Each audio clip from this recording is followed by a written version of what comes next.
Yes, let's get started. If you download the cafe, you can now get the PopcornSAR-11 sample G file, which is a jumper. If you unpack it, it looks like this.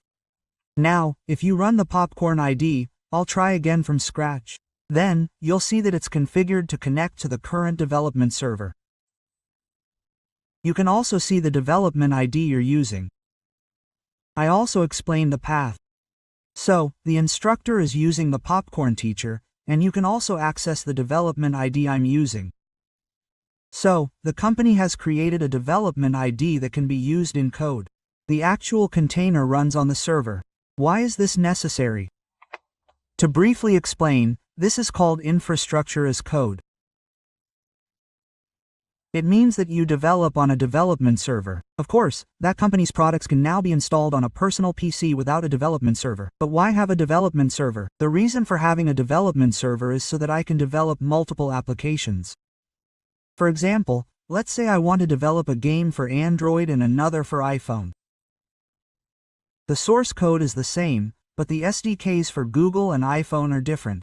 So, I need two IDs. Those IDs are provided so that I can access them remotely without having to install them on my PC. Also, during development, multiple people need to view and develop the same source code. So, by using them, I can share development information and work together. That's why the current system is provided. I have a development server and access it via S-code. So, I only need to install S-code on my PC. I can access it and use it, or I can install it on my personal PC. And depending on whether the chip is NVIDIA, News, or Pings, the ID can change. And this can also vary depending on the car model, such as Sonata, Grandeur, or Genesis. So, we also provide a virtual local control unit. When development is finished using the virtual control unit, you can copy the software used in the virtual control unit to the target board without having to recompile it. So, if you are targeting the Razer BAPA4 but don't have a board, you can create a virtual control unit for the Razer BAPA4 in the Docker Container Image Center and develop and practice there. And you can run the virtual control unit in multiple instances. So, you can develop. We provide a way to do everything within the code. What our company is doing now is, we receive customer issue target shoe information, automate the development ID and virtual request, output it through the request system, and provide it for management on the Dock Hub. Then, you can download each vehicle and develop it. This allows for collaborative development. And now, I've uploaded the lecture materials to the cafe. If you look there, you'll see two textbooks using virtual request systems. You can download them as well. I'll explain how to run the para example in the virtual request system. Among them, we'll focus on Consum Beijing. So, I've explained it before, and I'll copy the file I downloaded earlier to the work folder. I copied it to the work folder. After that, if you run terminal, you'll see the file in the work folder. You can unzip it with unzip. You can unzip it with unzip. I can unzip it with unzip. I can unzip the command in the chat window. And now, if you look at the front, what we're going to do now is copy basic. So, let me briefly explain how to build it first. To build, you need to enter something like KB Parasource, and the window will change. So, whether you're developing QX or not, when setting up the development environment, you use this source command. When you use the source command, the company has written a script like this here. It's like this. It automatically sets up the compilation environment. That's why SK intro distribution has been implemented. So, as you can see here, we're using the actual compression compiler. After entering the source, go to Paramain and enter the chat window. Under errors, you'll see copy basic. Then, there's a proxy and an example called skeleton. Let's build the proxy first. So, when creating a makefile, the rule is to create a build folder. The folder name can be anything you want, but typically, in this case, we create a build folder. Next, go into the build folder and type cmake. There's a makefile there. Cmake ding ding. Here, go to the build file and then press make. It will use the ARM compiler to create an executable file. When you type that, you'll see a green executable file. Here's how it works. When developing a platform, you absolutely must create a make list text file. If you look here, you'll see a make text list file. This file exists. CMake is used to build applications. To explain the history, what was originally called a bake file is now written in Perlon, and the application is built using the make line. Therefore, Whether it's QX, Li, or VX, you must use the SIMGRE text. This sets up the build environment when building an application. So, you need to study this make separately. If I give you the information, the CMake information is there. I'll put it together like this. UX will use the Yocto project. The Yocto project is a project that develops products based on UX using the results from the Yocto project. To register an application in Pract, it must be developed in the form of a CMake list text. Similarly, if you develop an application with QX, you must receive a CMake list text. This is so that you can distribute the application by linking to MyKISS. This uses the CMake list text to automatically distribute the application. It contains information such as the application version. Another benefit of using the CMake list text is that you can manage the licenses for the open source you are using. Now, you can use open source without any consent when developing. However, open source licensing, such as the LGPL license, can become an issue. If it's written in C++, you can check which open source license the application is using. Therefore, it must be written in the form of a C++ make list. However, this isn't included in the OSA standard documentation. Therefore, you need to study this. If you look at our simple example, there are versions of C++ make. You can check the version by entering the version command in C++ make. Currently, 3.16.5 is 16.5. Depending on the C++ make version, the blue part is the C++ make syntax, and it affects the syntax. Generally, the 3 newer versions of C++ make are widely used. If you press Ctrl-space, you can see the syntax. This is the auto-completion feature, so you need to take this into consideration when using the auto-completion feature. So, the compiler options you're using are followed by 1014. Next, the project name. This is also important. This is the simexpot compiler command. It enables auto-completion. What this means is that when you edit your source code, if you type Ctrl-space, this will appear. This is the auto-completion feature. Why is this important? Well, if you're using a platform, and you're using a platform that doesn't have Hive completion, you can type allowable APIs like this. This is how it appears. You need to develop with auto-completion enabled. If the API is incorrect, it'll be highlighted in red. See? Red. So, to enable auto-verification, you need to do simexpot export compile command. When you do simexpot compile, a compile command file is created. A file is created. So, who's in charge of this method? Let me explain the history again. Apple and Google created the executable.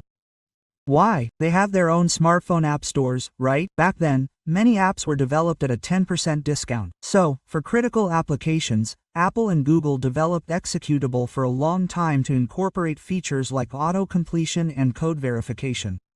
Using executable, you can verify things like auto-completion. It even handles cybersecurity checks. Therefore, to apply executable, you need to include the GMAC we just discussed. So, in my company's products, we use features like automatic error detection in Parker ID and automatic IP completion. And there's a library for use. There's also an open source example. The include path, header file location, and path are all supported. That's how we're developing it. And another important thing is that once you get here, it's important to figure out which libraries to use. This is the key picture, and if I explain it a little, you'll see the executable file like this, right? When the executable file appears, I'll put it in the chat window. If you run the command in that executable file, it will list the libraries required to run the application. These libraries must be present when running on the actual target board. So, if you use SQL provided by the platform, you can develop an application, and you need to copy and paste the libraries used in that application onto the target board. This is the same for QX. If unused libraries are copied, they will take up space in the library. So, you need to extract only the ones you actually need and work with them. That's why you have to use the command and use it. And if you look here, there's a library called R, right? So, in the library, we're using the ARAcore ARAComp ARAFI actual body file as a 0 library. The reason is because it's defined in the header file when developing the source code. This information is very important. It's important, and this is a simple application build method that I've explained. Next, let's come back and build a proxy. Now that we've built the proxy, let's build the skeleton. The GD skeleton is the same as the mkdr build, and the GD build is the same. So, the basic principle is that these 4 things are essential. It's special, so we can create a trial version. I created it like this. And again, what I mean is, first of all, the application must use the jet file. That's why, when you go to the computer, you'll see the path, and when you place it on the window, this file exists. Now, the build is working because I've copied the A files, which are my nets, here. Let's see what happens if there's no text in the ACell file, which is now a jet file. If I delete it, the contents of this folder will be deleted. If I tell you, it's under this pod. What happens in the deleted state? If I show you, C makes it, but an error occurs during the make. It says the prime number can't be found. So, when developing an application, what's fundamentally needed is to complete the reservation calculation, create the source code for the design, and then develop the application using the created files. To put it simply, if I can't design the reservation, I can't develop the application. So, I'll download the essence file here and save it here. I'll try this from scratch. First, to get started from scratch, you need to create a project. I recorded all of this on YouTube, so you can watch it. Here's a quick look at the YouTube version I'm going to show you. This is QX, but it's basically the same. If you look here, there's a description in the video. You can see it, and since the chat window is nice, let's create a project. Right-click on the project and you can create an auto project. Or, go to File, New, AUTOSAR. You need to create a project. The name doesn't mean anything. Just make it writable, and there's nothing left. From here, drag and drop the SN file you downloaded earlier. You can copy it. That's it. Then, if you right-click on the project folder and select Make Designer, you'll see a list of designers. You can see the examples. There are proxy and skeleton examples. Here's a proxy script example. There are two, and the two applications are designed to receive data. And what we're going to do is jettison it. If you click on the folder and select Paragenerator, this list will appear. So, here's what we're going to use. Just click on the one in front of it, right? A video will appear, so you can watch it again. Clicking Data Complete completes the process. Then, a manifest file and source code will be generated. That's how they're generated, right? What do we do with these generated files? Drag them to the Zen Artifacts folder and copy them to a subfolder. They're there, right? If you put them in like this and run, make, they'll build. So, what happens to the active application? You have to complete the reservation right, jettison them, and then code them with the remaining code. Without them, you can't build the application. Understand this. The automatically generated source code is based on the R2 platform standard. If you look at the source code, I'll explain a little more. If you look at it, you'll see a SS number. What does this mean? If you look at the actual application, you'll see a number if you hover over the corresponding API, right? It's a standard. What I mean is, this is the API interface. It has a standard number. We didn't develop it ourselves. We developed it based on the standard document. To see the resistance list, you need to refer to the PopcornSAR standard document. So, I'll explain this a little bit. You can download the standard document at auto.org. So, if I show you the standard document, there are R1, R10, 20, 11, and R211. Which standard document are you looking at now? I'll look it up in the foundation. Yes, this is the standard document. If I hover my mouse over the standard document I just saw, I'll search for this number. If you search, you'll see the standard number. It does. So, the explanation is like this. So when coding, if you want to look at the corresponding API, you need to look at the standard number and understand it. And to speed up understanding, we provide training. So, basically, any company providing a platform must provide the standard number when providing an API to ensure compliance with the relevant standard. This is required within the source code. You'll need to search for and study this further. One more thing. I've uploaded a parametric manual to the cafe. For your reference, since the company's manual isn't for Korea, it's entirely in English. If you download this manual, you'll see more detailed information. Just take a look at the menu, and I'll briefly explain the daily study guide. So, if you download the manual from my cafe, I'll copy it to your work folder. Yes, I copied the menu, right? Yes. I copied it, and I'll unzip it. If you take a quick look at the manual, you'll see that it's now a markdown file. Right-clicking on the markdown file code will open a preview window, allowing you to see the markdown format. So, when providing open source manuals, they don't usually provide them as PDF files. They often provide them in a multi-format format. You can download them and preview them. And if you click the link, you'll see a tutorial. Tutorial appears like this. So, even if you're done with this, you can still check out the tutorial document.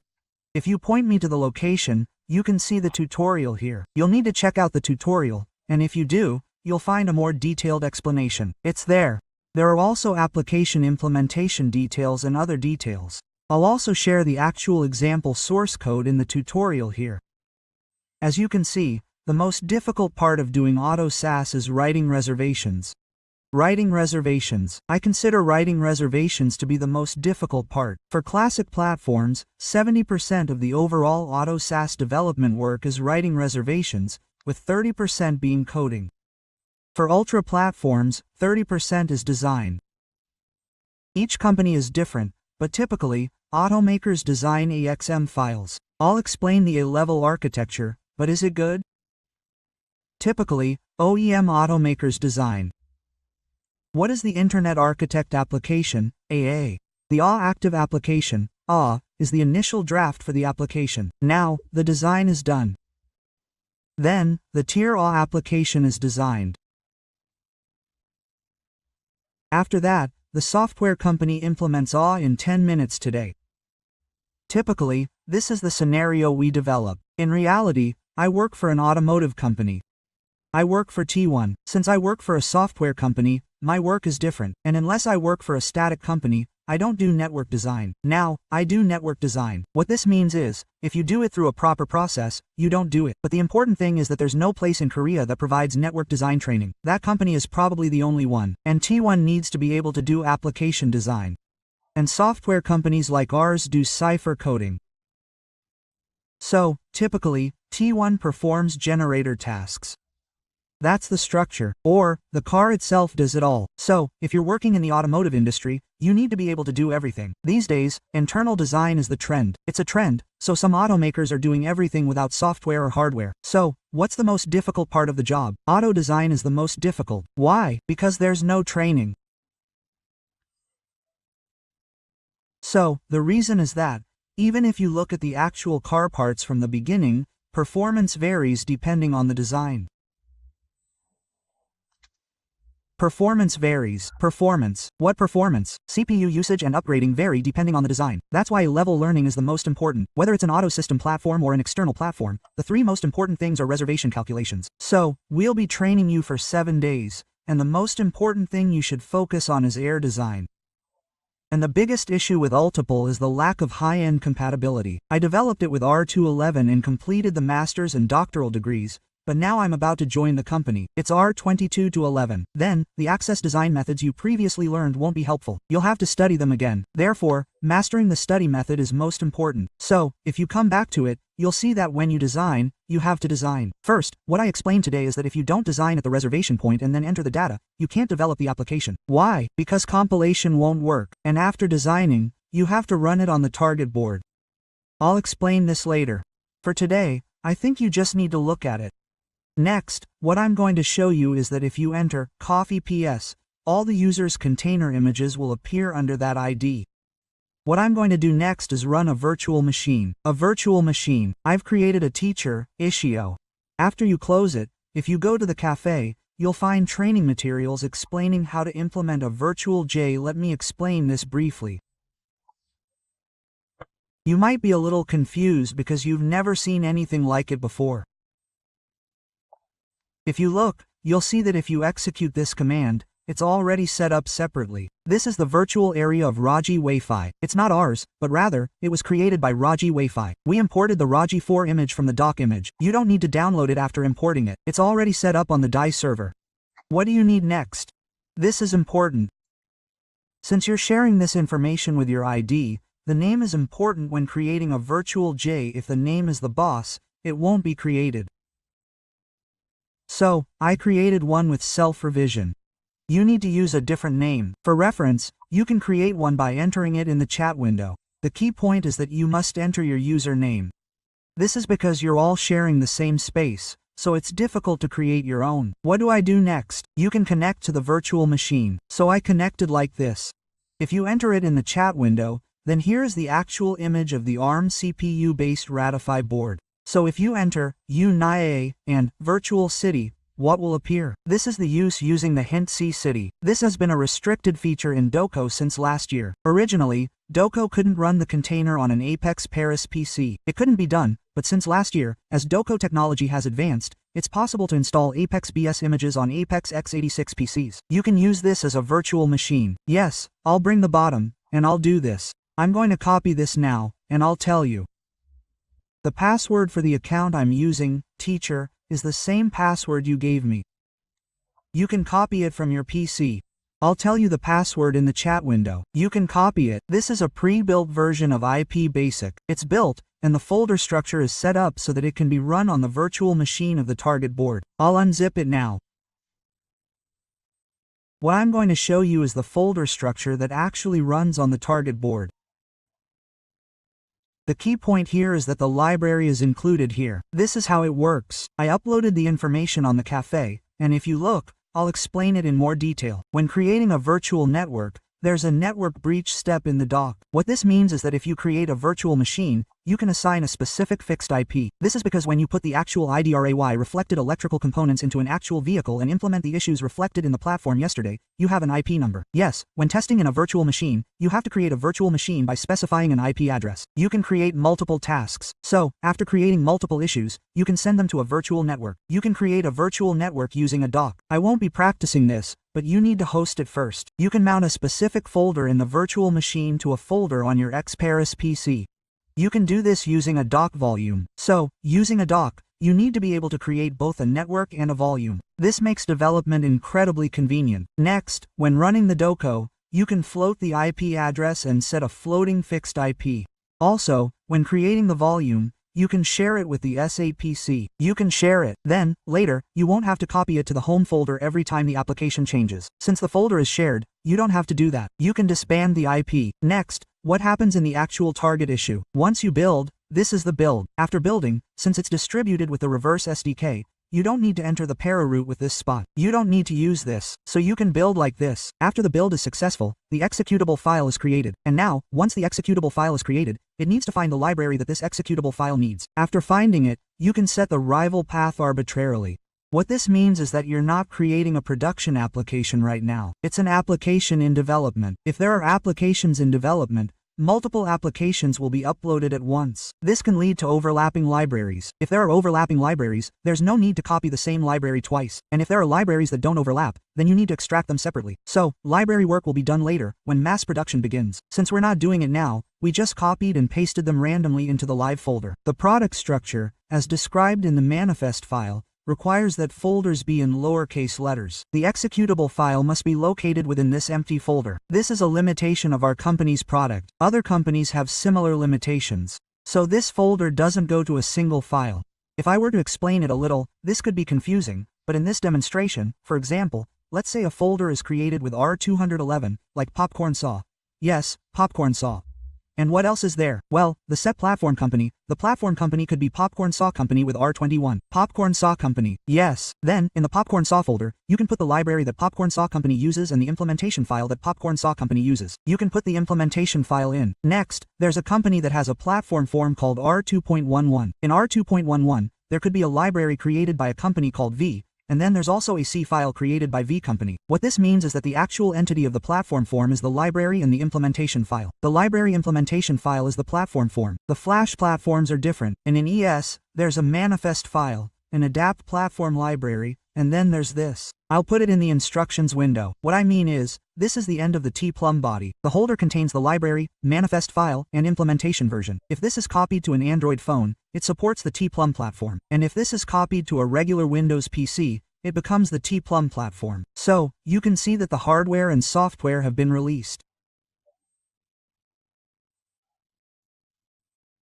So, if this is mass-produced and released as R22 to 11, you can change it to R22 to 11. You can change the folder or the live. Then, the God is the same, but the platform becomes R22 to 11. So, you understand that the OS and application libraries are separate. This is the tool platform. There's no OS. The tool platform is a standard for developing applications. The key point is that the conditions for running applications vary for each tool band. However, the rounding principle is similar. This is the longest point. So what? If AI is involved, the AI library would be included here. So what's important? The most important thing is to check the libraries that this executable file will use. So, as I mentioned before, what do you do to check the libraries of this executable file? You use this command. After building this command, you must check which libraries the executable file you created requires. Therefore, regardless of which platform product tool vendor you purchase, you must organize the libraries related to the executable file created during the build. Whether it's QX or VX, if it's a POSIX-based OS, you must check the libraries that the executable file will use. This is the key point. Copy the library. How? Copy it using the holder structure defined by toBand. Then, the work is done. So, the company structure is like this. The execution file exists here. Next, the manifest file is here. The manifest file automatically generated by the delivery jet exists here. Next, there must be a folder with a name specific to the project,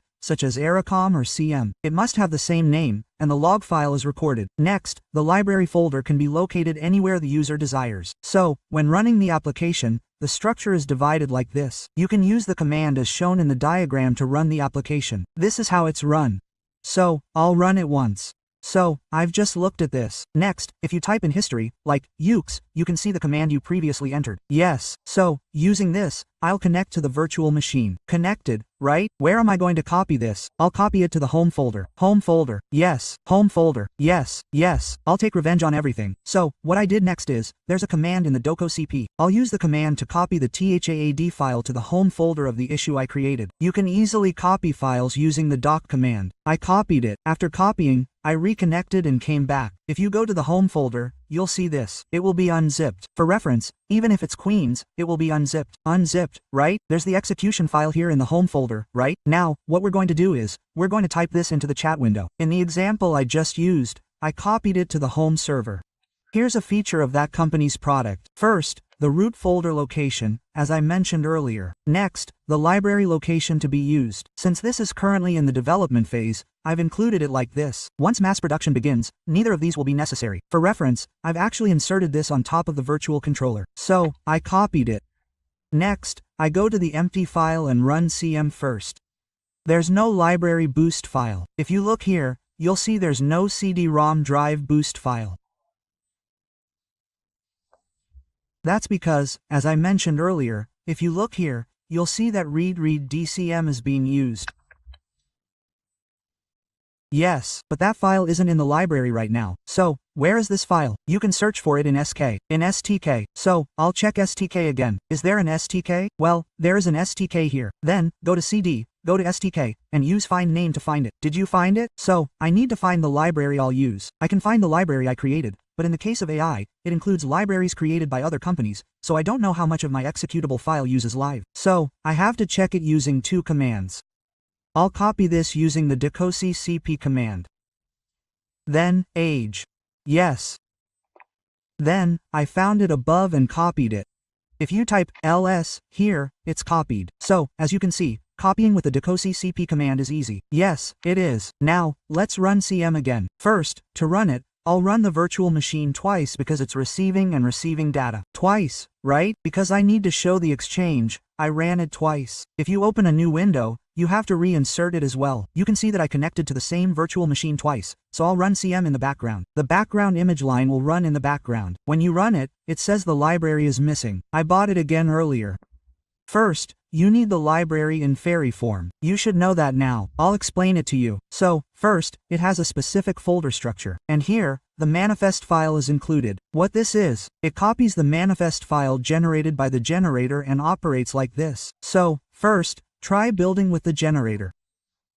If you follow the documentation yourself, you'll see how it works.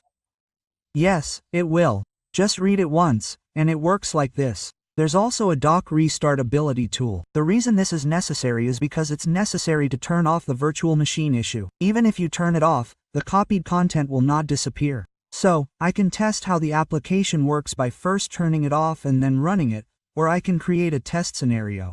If it's on now, or if it's off, or if I type docsa to turn it on and off, it turns on and off. So, it's important to be familiar with the doco command. When it actually works, it sends and receives data in this format, so I can confirm it. So, if I were to raise two hypothetical issues, I'd need to fix them. I'd give them IP addresses, and we could communicate through those. Later on, I'll look at log files. This is because when internet communication is enabled, we need to check whether it's working properly in an actual vehicle. At that time, I can copy the log file and analyze it. It's a single file. The company provides log files like this, so you can check them. And now we need Wireshark. So, if I just show you that, we'll end here for today, but I've brought a PK wave, and there's a tool called Wireshark. So, to understand this, I need to check if the Sauna file I designed is properly synchronized. At that time, you can capture it using Wireshark or T-Shark. If you capture it, if Wireshark is installed on your PC, this is Wireshark. Without Korean and Wireshark, you can check your packet ID using basecode response, which is installed. You can also input filters like this. So, there are two SNA files, and you can use WireCircle to understand the network test. You can do it like this. I'll try that tomorrow. So, the reason I'm providing this training is because I'm teaching you how to learn the T-Play form, whether it's R21 or R211. This isn't training that I can put you directly into development. Usually, when I teach directly to development, I only teach you what's necessary for actual development. So, I don't teach you how to develop by referring to standard documents.